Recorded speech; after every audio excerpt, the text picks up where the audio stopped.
Hi everyone. Diwali అంటేనే festival of lights, happiness and prosperity. మరి మన దీవాలి సేఫ్గా జరుపుకోవాలంటే మనం తీసుకోవాల్సిన కొన్ని జాగ్రత్తలు.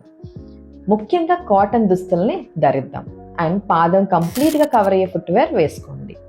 అండ్ పిల్లలు కాల్చేటప్పుడు మాత్రం ఖచ్చితంగా అడల్ట్ సూపర్విజన్ అంటే పెద్దల పర్యవేక్షణలో ఉండేలా మాత్రం చూసుకుందాం. అండ్ ఆ మినిమం సేఫ్ డిస్టెన్స్, ఏ క్రాకర్ కాల్చినా ఆ మినిమం సేఫ్ డిస్టెన్స్ మెయింటైన్ చేయండి. ఇన్ని జాగ్రత్తలు చేసినా సరే యాక్సిడెంటల్గా ఏదైనా బర్న్ ఇంజరీ అయితే మాత్రం అస్సలు ప్యానిక్ అవ్వద్దు.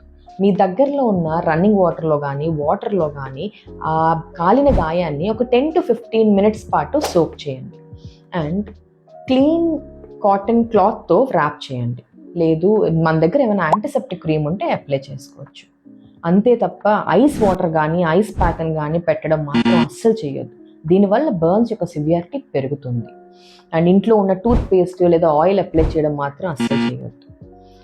కాలిన గాయం ఏమైనా బాగా పెద్దదిగా అనిపిస్తున్నా లేదా లోతుగా అనిపిస్తున్నా లేదా చిన్న పిల్లల్లో లేదా ఏజ్డ్ వాళ్ళల్లో లేదా షుగర్ ఉన్న వాళ్ళల్లో అయితే మాత్రం ఖచ్చితంగా డాక్టర్కి చూపించుకోండి.